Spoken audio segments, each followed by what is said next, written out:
And the Director of Public Prosecutions, Haji, warns that the country could slip into post-poll violence due to what he calls unrefined laws.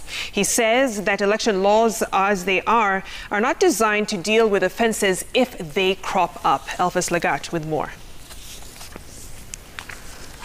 The Director of Public Prosecution, DPP Haji, is calling for a re-examination of the current electoral laws to deal with would-be offenders of the electoral process ahead of the 2022 general elections. Haji, who spoke during the Kenya Media Sector Working Group Conference in Diani, Kwale County, said the electoral laws governing elections should be refined to include events way before the general elections to curb all forms of poll-related offences.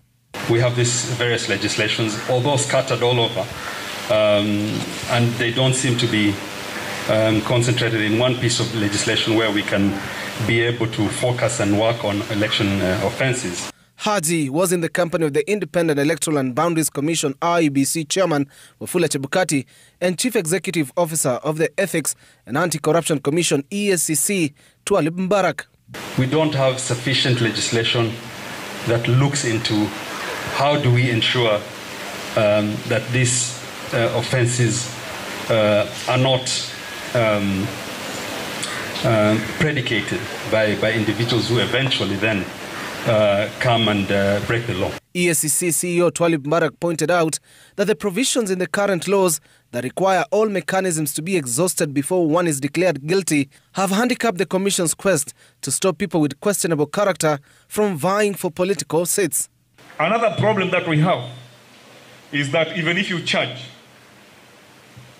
we have some members of parliament who have been charged, we have governors who have been charged, they have not stepped down because there's nowhere in law which says that there's a loophole. EACC says it has a list of a whopping 106 politicians from 2017 who they feel should not serve in public offices, adding that some are already serving in offices despite their questionable conduct. At the same time, IEBC Chair Wafula Chebukati intimated that the Commission is looking to bring on board 4 million voters in mass voter registration before the 2022 elections. Because of budgetary constraints, as a Commission we are getting our first election budget this financial year. For the last 3 years we have been asking for money, but we are only getting recurrent expenditure.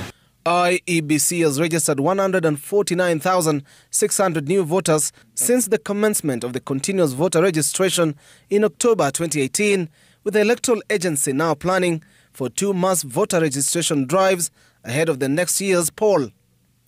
Elfas Lagat, Citizen TV.